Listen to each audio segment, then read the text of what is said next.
It's humbling to think that Marcus Aurelius, the leader of the greatest empire the world had ever seen, had the same number of hours in his day as you do, just 24. So, how did he manage everything? How did he find time to be an emperor, a philosopher, a writer, a husband, to approve laws, judge numerous cases, lead the army in battle, and guide Rome through a terrible plague? How did he accomplish all these tasks and remain virtuous, uncorrupted by the temptations or pressures of his position? Certainly, routine played a significant role. Marcus Aurelius was a man of habits, as were all the Stoics. They understood, just as Aristotle did, that we are what we repeatedly do, and that excellence, then, is not an act, but a habit. Welcome to the Modern Stoic Channel, a platform dedicated to Stoic philosophy in personal development. The mornings. For Marcus Aurelius, the day began early. Upon waking, he reminded himself that he was rising to do the work of a human being. He had no time to linger in bed. It was in the early morning that he journaled, spending minutes writing down his thoughts, clearing his mind, and reminding himself of what was important.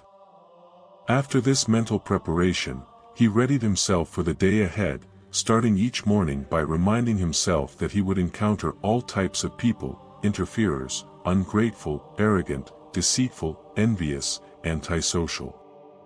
He understood that their negative behaviors stemmed from their ignorance of good and evil. But, recognizing the nature of good as desirable and evil as truly detestable, and knowing that each wrongdoer was a relative not by blood but by sharing in reason and a part of the divine, he could not be harmed by them, nor could he bear ill will towards them. We are born for cooperation, he believed, like feet, hands, eyelids, or the rows of upper and lower teeth. To act against one another is against nature. Procrastination. Marcus Aurelius tackled the most important tasks first, not believing in procrastination. He wanted to start tasks while he was still fresh and motivated. Unnecessary procrastination leads to unnecessary stress. It serves only to delay the completion or resolution of any situation. Focus on what's in front of you with Roman discipline, treating it as if it were the most important thing in your life. From his stepfather Antoninus, Marcus Aurelius learned how to work long hours and remain in control of the situation. He even scheduled his breaks meticulously to work uninterrupted for long periods. Marcus Aurelius did not shy away from hard work. He fulfilled his duties without complaint, adhering to the principle that one should never be heard complaining about life, not even to oneself. If you can handle any obstacle life presents, don't make the challenge more difficult by dwelling or complaining about it. Complaining only worsens a bad situation.